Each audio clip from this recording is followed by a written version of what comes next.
Hi, I'm Heather Hicks. I was here in December to speak about Edgenuity. I'm a little disappointed that the students aren't here. I'd be interested to see what some of them might have said, hearing what I have to say. But I want to first explain that why I feel like this is important. I have two sons. My oldest is a senior. He's graduating. He's on his way. My younger son is a freshman, and to be honest with you, even though he's the one that kind of spurred this on, he is the kind of kid that he will be fine. But I feel like what happens with Edgenuity really could set a precedence for the direction that our school is going with technology and blended learning and that kind of thing. So that's why, and a couple more things came up. I do appreciate, and I know that you are all looking into this. I know that there is a meeting coming up with a representative that can go into that. And so some different issues that I didn't mention last time came up, and I just feel like everybody should be aware of them, and this is the easiest way to let everybody know. Anyway, I received a text the other day from a freshman that happens to be friends with my son, they're classmates as well, and she was very upset about a test that they had. So here raises another issue, and I'm going to explain to you why the test was invalid that they took for this class, which was a graded test. And she actually wrote a little write-up, which I thought that was great that she did. I'm going to read it kind of anonymously, so I'll take a few things out. But she starts, I'm a freshman here at Lacey Township High School. My teacher uses Edgenuity on a daily basis. Since the beginning of the year, the majority of my education from this class has come from this site. Since September, I have been using this program, and my loathe for it grows each day. I recently took a test through the website. During this test, we were allowed to use the notes we had taken during the lessons. Don't forget, those notes had to be on paper, because if you type them into the program, they disappear, so you can't go back to them. Continuing with her note, it says, I used my notes and received a 56. The questions hardly had information touched upon throughout the lessons. Others in my class had also received low grades due to this issue. Being someone who uses Edgenuity daily, I can personally say that it is not helping me further my education. I'm not learning anything from using this program and don't feel like it should be used if the students aren't learning from it. My fellow classmates have also expressed the same feeling. I know it may look good for the future, but coming from someone who uses it, I am not benefiting from Edgenuity, and it isn't helping me in the present. I spoke with another student who also took the same test. I happen to be friends with her mother. And what happened was students took the test. They could use their notes from the lessons. Almost all of them failed miserably. They were allowed to then go back and try to correct for partial credit. What they ended up doing was using their phones to look up from alternate sources the information they needed. Now, some of these students, the student that I spoke with her mother and the student that wrote this, are high achievers. They are the type of student that really will stop, take notes throughout the entire lesson, things like that. So here are high-achieving, hard-working students who are taking a test based on lessons that they have been taking through Edgenuity, failing, and then having to find the information from a totally separate resource. So that is an invalid test. That is completely invalid. It's not assessing what they learned. So there's another issue that came up. I also wanted to mention, it was brought up that there's a possibility, Mr. Hanshu told me there's the possibility that if we do have Edgenuity, we could farm it out, so to speak, for homebound students to other districts, and perhaps maybe we could recoup some of the money. I just want to I sincerely hope that we don't put something like that ahead of the quality of a program that we're using. I want to mention that although it is said to be core aligned, what I observed from my son's lessons, I have to tell you that I did not personally watch any of the English or math lessons. My son does not have it for that program. But, the Common Core is supposed to be cross-curricular. Everything should be connected. It's deep reading in the content areas and connecting those concepts. So when I looked at his science lesson, I did not see anything like that. There was no reading.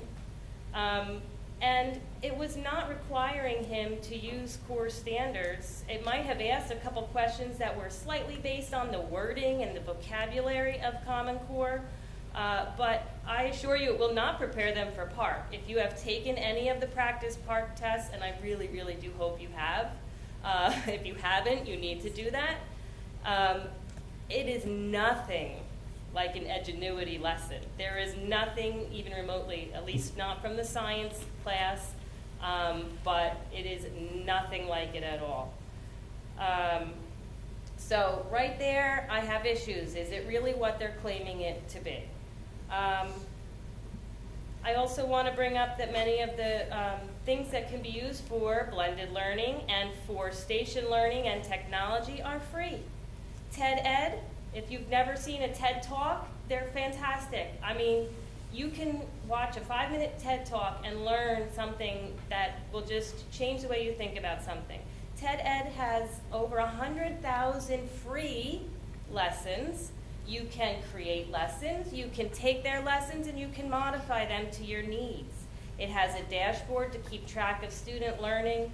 And did I mention, oh, it's free? And they're dynamic speakers. They're not a teacher sitting at a desk with a split screen of a boring PowerPoint. Our live teachers are capable of doing better work than what I observed from the Edgenuity teachers. Our live, real teachers can create wonderful PowerPoints. They can use online resources, and they can do a much better job. Khan Academy, also, over 100,000 free lessons. There are a multitude of free resources out there that you can use for blended learning, that you can use as a teacher to infuse technology. They have interactive activities on these sites where it's more exciting, more interesting, and will get the students more engaged in the learning. It's more on par with what they're used to. Our students are sophisticated. They're not going to just, you have to think about what they do in their real life. I gave my son a hug last night to say goodnight, and he had, these teenagers walk around with the earbuds all the time, right? They always have the earbuds in, and you're like, what kind of music are you listening to? So he gives me a hug, and I hear talking. So I said, what are you listening to? He was listening to a podcast, and I don't know if you've ever heard of Gray Explains. They're fantastic. They're very, very intellectual, educational.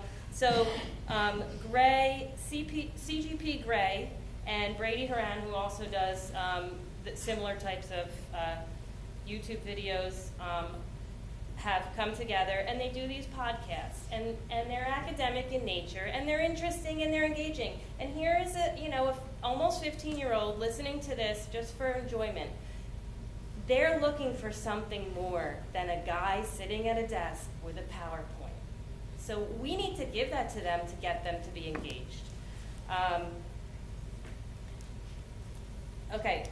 The last thing that I really want to touch on is to explain to you why parents don't speak up. And this isn't just about Edgenuity, this is just in general. It's hard, first of all, to come up here and speak, right? I don't really care, so it doesn't bother me. But most people would not want to be up in this position. That's the first thing. The second thing is, their kids don't want them to say anything. I was going to call the school about something, and my son called me a helicopter parent. He's like, don't you dare. Don't call them and say anything. All right, so now you have your child. You don't want to speak. Your child doesn't want you to speak. And then there's the issue of privacy. Your child's education may have certain needs, and that's not anybody else's business. And so it's difficult to come up and say, it's easy for me. My son is doing okay. You know what I mean? He doesn't have any specific needs in that area. But I have a friend whose son was having a lot of difficulty with Edgenuity. He's in a class with a support teacher, and he's got a 504, and he felt he wasn't learning. His parents felt he wasn't learning. They did meet with the school. They met with the teacher. They met with the counselor. They met with the principal. They dragged the poor kid in and said, come on, say what you got to say. He said, I'm not learning from this. Is that in Lacey? Yes. Okay. Yes. So these very concerned educators, parents, all came together to find a solution. And this is the solution that was come to, and this is really important. The solution was that when they're watching the lessons, the support teacher would sit next to this child and go over and try to figure out why he's not, getting it, or try to, help this one child. Okay, great. The child's going to get what he needs. However, let's look at it another way, which parents may not think of because they're not an educator, right? Now let's look at the other kids in the class who are also in a class with a support teacher for a reason, who maybe their parents didn't speak up, and maybe they need the same type of support. And now, great, I want my friend's son to get the support he needs. However, this is no solution. This is a little Band-Aid on the situation, okay?